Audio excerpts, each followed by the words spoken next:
In today's economy, more people than ever are looking to buy and sell businesses. But how do you do it? Welcome to the Deal Board, presented by Transworld Business Advisors. Straight talk about real deals and real people. Listen to stories, interviews, and expert advice to help your business sale, merger, or acquisition process. Now, here are your business exit experts, Andy and Jessica. All right, well, welcome everybody. Welcome back to the show. Happy holidays. This is our holiday special, and especially today, Merry Christmas, as it's Christmas Day. So today we have a lot of great interviews about businesses that do business related to the holidays and experience a boost in business. And this year, they're estimating that just from holiday spending, U.S. consumers are going to spend over $1 trillion just this year. So that's crazy. I mean, and it seems to start earlier and earlier every year. I mean, Halloween's over and then boom, it's Christmas time. Oh, yeah. I mean, November 1st, 7 a.m., you walked into the mall this year and Christmas decorations were up. The music was playing. But, you know, you can't blame these business owners. Some of these businesses experience their biggest boost in revenue these last 2 months of the year. Yeah, we have seen that a lot. And we've seen a lot of businesses that really gear up for the holidays. One interview we have this week is Randall Vitale, the president of Hoffman's Chocolates and their BBX company. But they have a Winter Wonderland. I mean, we're talking thousands of people. And this is in South Florida, by the way. And they have a ice skating rink and they have Santa every night. And we're talking 40 nights that they do this. Night after night. Wow. So it's an incredible display of lights and chocolates. And I mean, it's just an incredible thing that they do every year. But there's a lot of cities that do those kind of things. So we have some interviews about that kind of stuff too. Yeah, I have some interviews about that kind of stuff. We also have some interviews with some brokers from our network about businesses that you wouldn't think that get a big boost from the holidays, but almost every business does. So we talk about a massage studio that had a specific situation with gift cards that had been sold during the holidays. We also have an online pajama apparel company, and apparently they get a big boost from all those grandmothers sending their grandkids holiday pajamas during the year, which you'd never think about, but makes total sense. Yeah. I mean, listen, we all get some crazy gifts during the holidays and some good ones and some bad ones. And what was the best gift you ever got? Oh, well, I was that kid that got a pony. So when I was 5 years old, What? yeah, What? yeah, I was 5 years old, and my parents bought me a pony for Christmas, big red bow around her neck and everything. And the funniest part was this was back when, video cameras were just coming out and my dad wanted to use it so badly to record my reaction. So I remember walking out and seeing the pony and then my dad going, wait. We got to do the whole thing again. Pretend like you didn't see her. I'm like, Dad, pretend like I didn't see the horse because the video camera wasn't working. So Oh my God. I'll hate hearing that story on the podcast, but it was the most memorable. And she was with my family for almost 30 years. She was with my family. She just passed away a couple years ago. Wow, what an incredible story. I can't top that. I mean, I think the most memorable thing we got, or at least the thing that I really enjoyed, was that we had this chemistry set. And the crazy thing is, I guess I'm a little older. I'm 50-something years old. And the safety instructions weren't as, I guess, rigorous back then. I remember it having acid in it and us burning things constantly, trying to melt things with the acid. Real acid? Like real acid? Yeah, like real acid in the chemistry set, and like all these warnings. And I don't remember goggles being in there at all, but test tubes and beakers. It was a lot of fun. It was a lot of fun. It might have been like a, back in the day thing. It might have also just been a Jersey thing where they just allowed kids to have acid back in the day. Yeah. Not that kind of acid, folks. Okay. So we have a great show. Again, Merry Christmas to everybody. And we're looking forward to a big 2019. We have some great shows coming up. But thanks for tuning in, and, remember to rate us again too. So that's really helpful as we close out 2018. So great. Well, let's get to the show. Transworld Business Advisors is the world's largest business brokerage and mergers and acquisitions firm with over 500 brokers in nearly 200 offices worldwide. Transworld's team handles thousands of business sales every year. To be connected with a qualified business broker or learn more about the buying and selling process, visit tworld.com/the deal board or call 888-719-9098. Okay, we're back. We're here talking about the business of the holidays. And I have a very special friend and guest in Randall Vitale from Hoffman's Chocolates. And they're owned by BBX Capital, which is a public company, and you can look them up online, and they're a great company. And I happen to be a board member, so I just want to put that out there. But Hoffman's is sort of it's something that they acquired, and it's part of their sweets division. And Randall is now in charge of it and is doing an amazing job. And Hoffman's is almost a small business in a very large company, and they run it like a small business, and it was a family business. So I think it's very apropos for our audience. And also, it does a lot of business in the holidays. So with that, I'm going to turn it over to Randall. Thanks, Andy. Just a little bit about Hoffman's first. It's about almost a 45-year-old company. For the first 40 years, it was owned by the Hoffman's family, and we purchased the company about 5 years ago. Was originally only in Palm Beach County with 4 locations, and we've expanded into Broward County, which for those of you outside of South Florida is Fort Lauderdale and Palm Beach. We now have 8 retail locations, and we really do a lot of our business around major holidays, but none bigger than the Christmas holiday. So for us, we really look at this time of year in our retail stores to make up approximately 35 to 40% of our entire year will happen during the last 6 to 8 weeks of our retail calendar, which is a tremendous amount of pressure, but it also a lot of fun. And so we get to do a lot in celebrating with everyone in the community and selling great products that bring a lot of smiles to people's faces.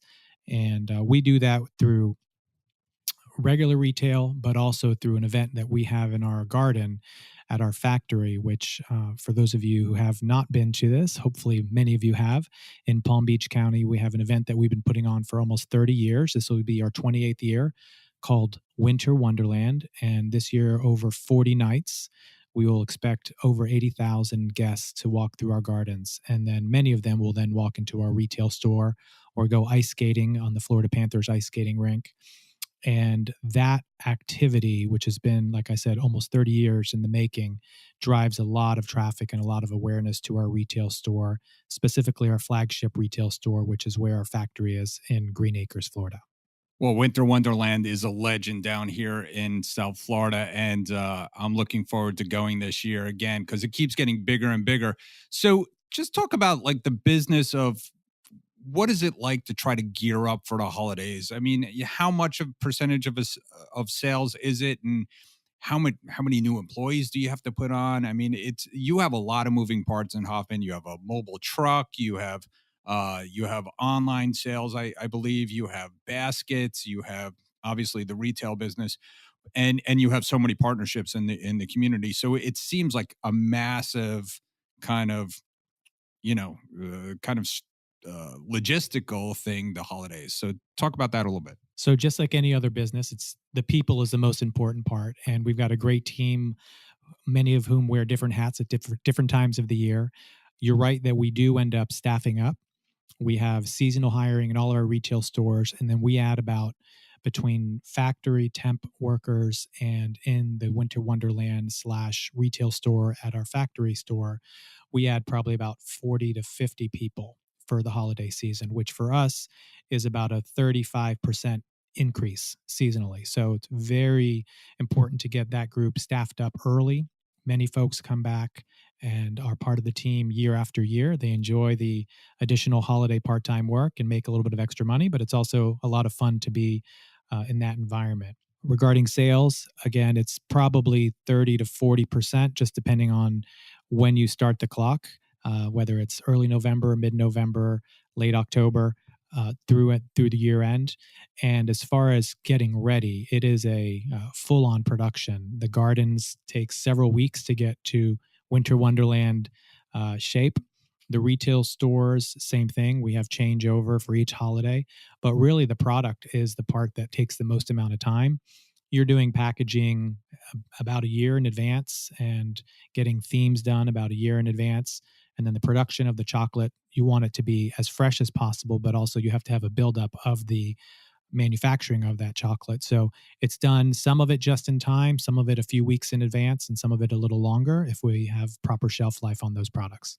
Well, it's an amazing business. It's certainly the holidays drives a lot of business here in the United States, and so the one last thing that I'll ask you, just kind of to wrap it up, if you had like one piece of advice for our listeners who are running small businesses and they want to capitalize on the holidays, what's that one piece of advice? Is it that they need to create buzz with like some events, partnerships, or really just kind of plan to, sell a lot of things and maybe, overbook a little bit? I think for us, we've been most successful with partnerships in the community tied to events. So whether if it's an event that we put on like Winter Wonderland or some of our partnerships with the Florida Panthers, I'll let you and your podcast listeners in on a secret. We're about to be the official chocolate company of the Orange Bowl. And so a partnership with the Florida Panthers. We're doing something really cool with Funky Buddha, which is yet to be announced. And so looking at different groups that have different audiences, partnering with them and, synergistically helping each other to raise both brands awareness. For us, brand awareness during the busiest time of the year is the most important thing we can do because people have a choice to shop online, to go into big box locations, but we feel that our connectedness with the community really provides a special place for people to come shop or order online, as the case may be, and have a great holiday experience. Okay, I said last question, but I have one more question because Hoffman's has some amazing products, and I'll tell you two of my favorites. One of them is the dark chocolate pretzels. I'm just a sucker for dark chocolate, and the pretzels are just out of this world. The number two is the coconut cashew crunch, which is it doesn't last long in my house. You get a bag of it, and you just can't stop nibbling on it. So. And I just happen, I'm going to say something sacrosanct here. I'm not an Oreo guy, but I know that's a big product for you as well. So you just want to, what are your favorite products, or perhaps, what is the world's favorite products out there that you make? I think over and over we hear the pretzels, whether it's milk or dark. They're so delicious. And the fact that they're individually wrapped in the 1 pound case really makes them a winner. We do a lot of the Oreos. We do a lot of coconut cashew crunch as well. Chocolate, what's great about it is that it's, an affordable luxury, and to have premium products with premium ingredients that people have a emotional connection to. Everyone kind of has their own personal favorite. I'll give one little pro tip that I give to guests who walk into our store who are ordering a sea salt caramel. And that is, if you order a sea salt caramel, you see the nice sea salt on top, you need to turn it over and have the salt hit your tongue first.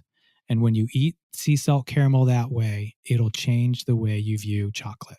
Well, that's the most amazing pro tip I've ever heard. And I love sea salt caramels. They're amazing. So one last thing, if you just want to give the website, so people, if they want to get their holiday orders in or order, if this comes out right before the holidays and they want to start getting ready for Valentine's Day or Mother's Day, where could they go?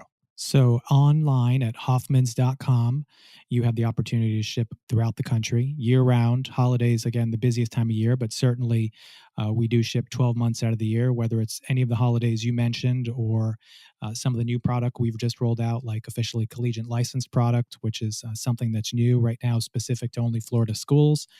But year-round, hoffmans.com, and you can follow us on all of our social media channels as well. I really appreciate it, Randall. Thanks for coming on today. Thanks, Andy. It's a great podcast. Happy to be a part of it. Hey, Andy, you know what time I think it is? I think it's time to talk about our deal of the week. Deal of the week. Welcome back to Deal of the Week. We are with a very special guest this week. We are with Michael Shea. Mike has been a top producer here at Transworld, top producer in the industry for many years. I mean, he is one of the most prolific brokers out there in the world. And we are very happy to have him to talk about a deal of the week that has to do with Christmas. It's a special Christmas business that Mike sold. So why don't you tell us about it, Mike? Welcome. Hey, thank you, Andy. Merry Christmas. Merry Christmas to you. So the deal of the week. This was a holiday lighting, Christmas decorating business we sold. The list price on this deal was $45,000. So it was a small one. They were making about $43,000. But because it's holiday lighting, these were a young couple. They both worked in Yellowstone National Park. One was a chef and one was a valet parking manager. And they would seasonally fly into Orlando and for 30 days, decorate houses, HOAs, commercial buildings. And it was crazy. In 1 month, they would do $75,000 in revenue. Had a little storage unit. They'd store the lights post the Christmas season. They'd pocket 40 grand, go back, go paragliding. So it was really a lifestyle business that allowed them to live the lifestyle, do paragliding, parachuting, hike in the woods, and then do their seasonal work in Yellowstone. It's a really cool little business. The multiple was kind of low because it was so unique and so strange. The business had actually been turned down by a couple other brokers because they didn't think they could sell it. And we sold it to a family from Moldova, the former Soviet Union, who were not familiar with the insanity of Christmas holiday lighting. They actually got an E2 investor visa on the deal, even as small as it was.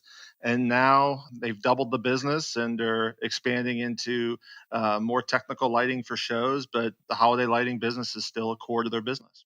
That is a great deal.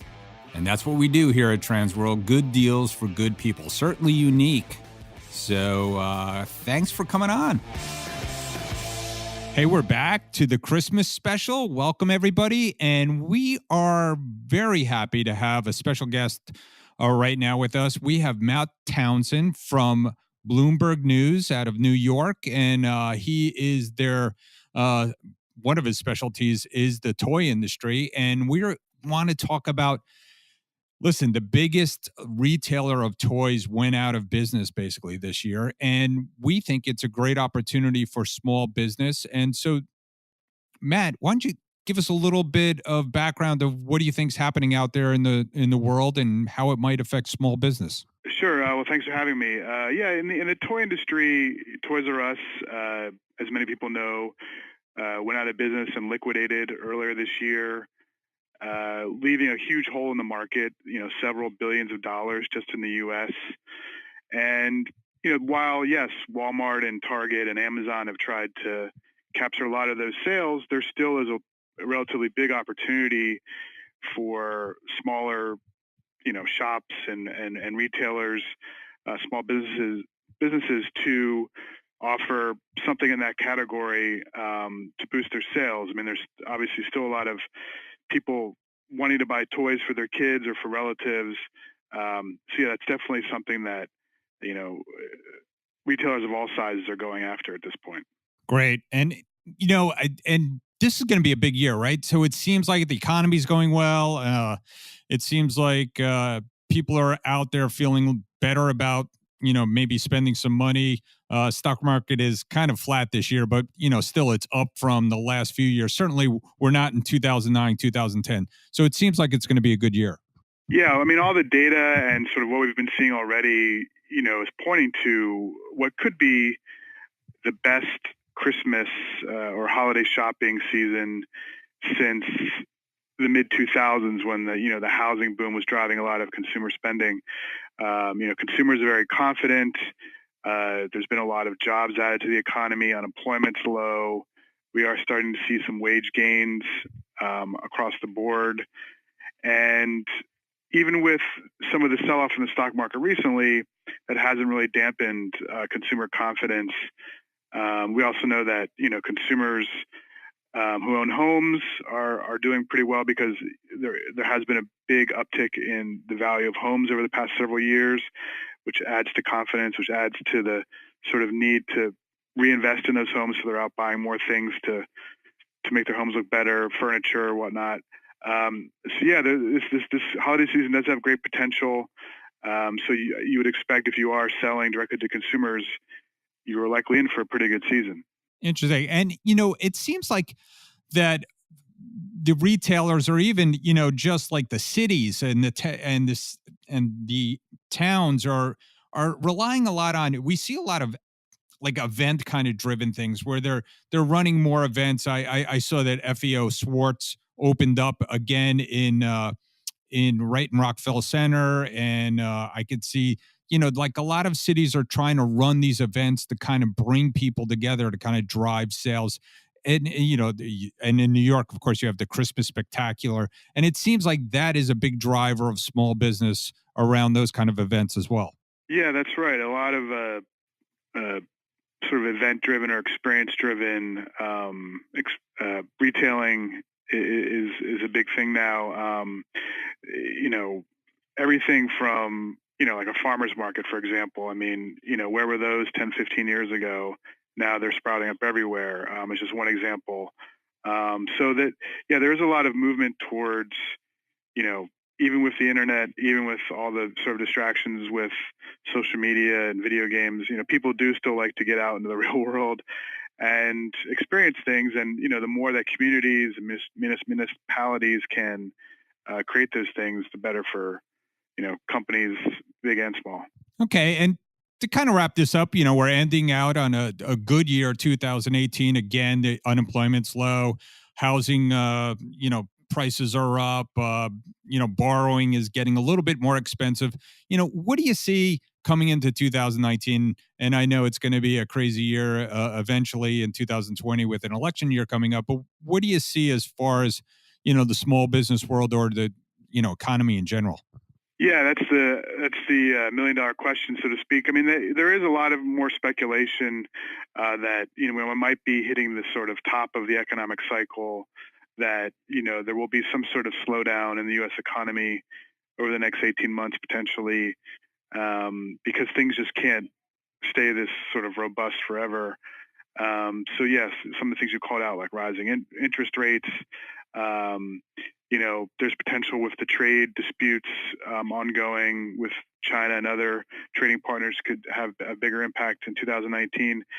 So there is some trepidation about, things not being as frothy and robust next year, with potentially some sort of correction in the economy coming within the next 18 months or so. Yeah, but even with that, and we always feel that there's an opportunity for small business, and we think that will continue to go on into 2019 to 2020. It seems like there's, even the internet, while, the Amazons of the world have certainly taken over, it seems like there's still an opportunity for entrepreneurs out there. Oh, I totally agree.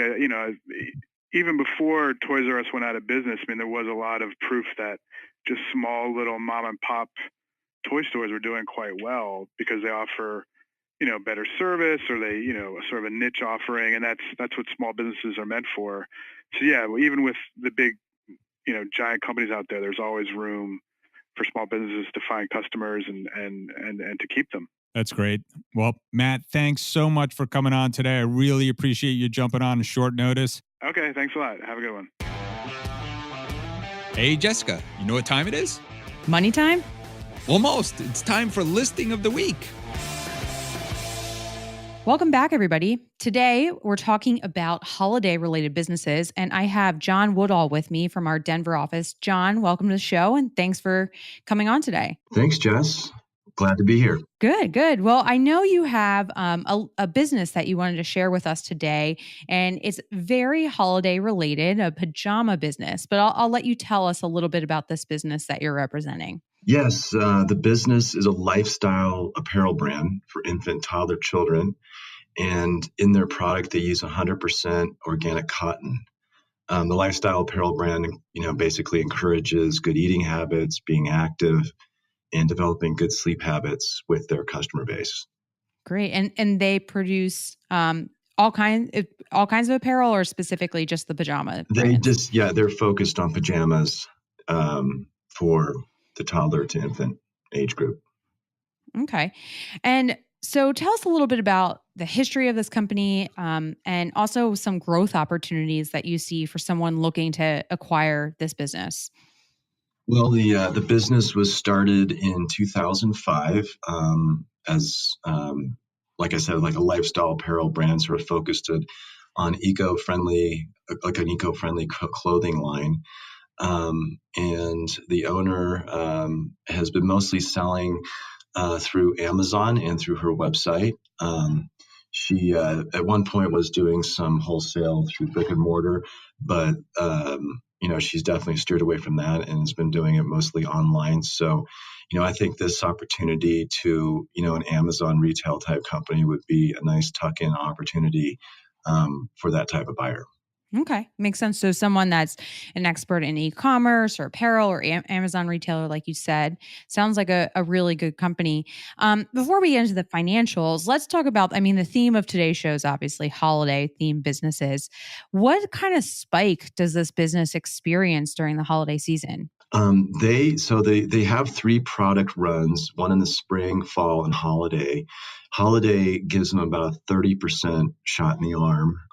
So it's definitely a big, important time of year for them. Yeah, all those parents and grandparents buying their kids and grandkids Christmas themed pajamas, right? Oh yeah, the grandmothers, around the country, they're right now purchasing items for grandchildren, and um, you know, this apparel brand definitely gets a benefit from that. That's great. So let's jump into the numbers. Our listeners' favorite part, as always. Let's talk a little bit about the asking price for this business and any other financial details that you can share about it. Sure. So the business is listed at $190,000. The business is doing approximately a couple $100,000 in annual sales, and their gross margins in 2017 were 65,000. They're on track to do 75,000 gross profit this year. So yeah, they're kind of holding steady.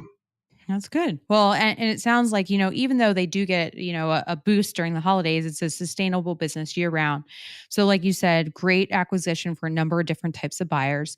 If anyone would like to learn more about this business, John, how would they be able to reach you? You can either call me at 720-526-0540 or my email, John, at transworlddenver.com. Okay, great.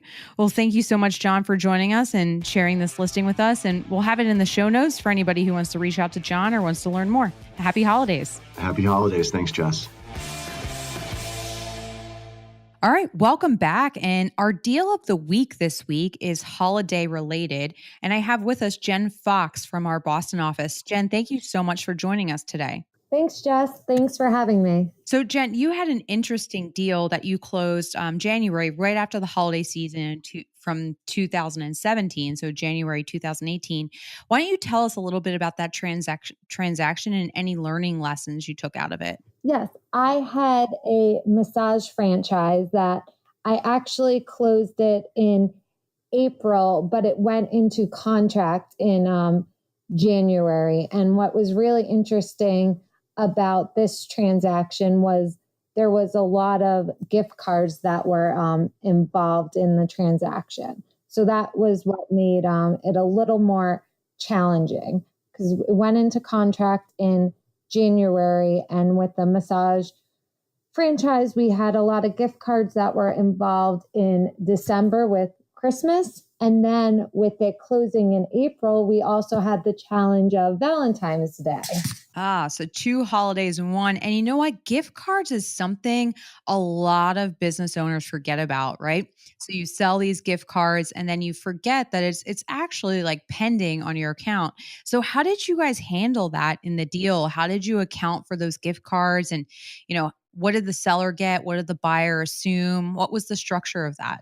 Well, the best part about this transaction was it was also a franchise. So the franchisor already had a great system in place for dealing with gift cards and made it a lot easier when negotiating how gift cards were handled.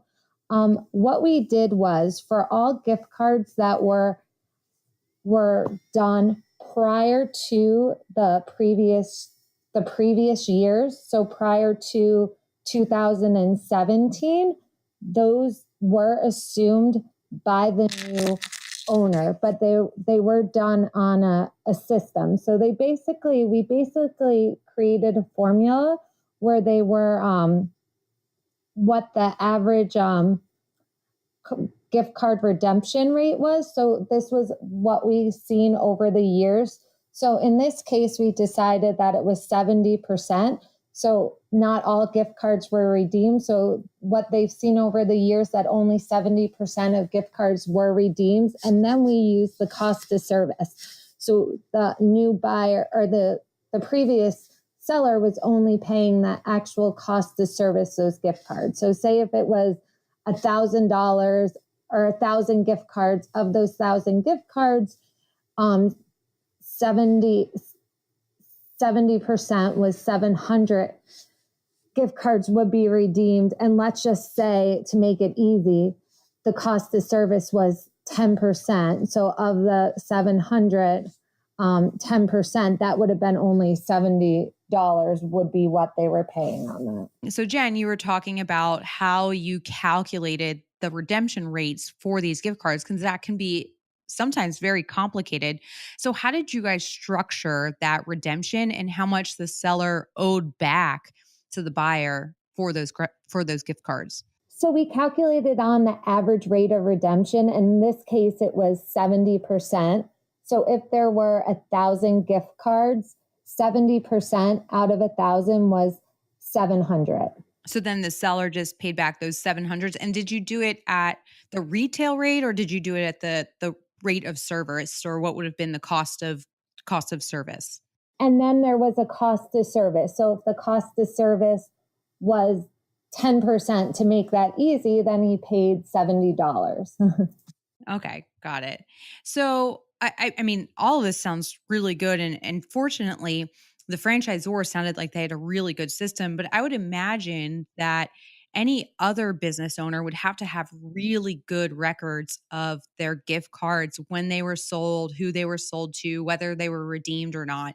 Is that accurate? And what advice would you give to a business owner that has a high amount of gift card sales during the holidays that's looking to sell their business? I would say all of the above. That is very accurate. And with this being a franchise, it was very easy to keep a record and how to calculate gift cards. And now moving forward with other business owners, I use this formula, and I always recommend this system, and how I do always recommend the system and how to calculate them, and keeping this in mind before we even negotiate a sales price, as we know that there's going to have to be a liability to be deducted moving forward. Yeah, great advice. Great advice. And it is a very, very big deal. I think, if you're in a business that doesn't have a lot of gift card sales, obviously you never even think about it. But retail businesses, service businesses that have a lot of gift card sales is very, very important. So Jenn, before I let you go, last question, what the listeners always love to hear, tell us about the details of the transaction. What was the list price? What did it ultimately sell for? And what kind of multiple did this business get? The list price was $425. It sold for $390, and the multiple was just under three times. Wow. Great deal for the seller. And I mean, what would you attribute it? Like, we talk about a lot of businesses sell for 2 times. Obviously, this one sold for a higher multiple. Was it because it was a franchise, or was there other reasons that this business was valued at a higher multiple than typical? I do really believe it was because it was a franchise, and it was a great franchise. There was a good team in place. It was around for almost 10 years in a great location. All of the above. Great advice. Well, that's, for the listeners out there, those are some of the ways that you can increase that multiple. A lot of people ask us, how can they increase the value of their business? And Jenn just listed off some great ways to do so. Well, Jenn, thank you so much for joining us again and sharing the story of this deal of the week. Thanks, Jess. Welcome back, everybody. And we are here for listing of the week. And we have a very interesting kind of a holiday / winter themed business, but not really. So this week we have Simon Polzer with our West Palm Beach office, and he is here to tell us all about this listing and tell us about this interesting listing. Thanks, Andy. Very interesting. Perfect for the holidays.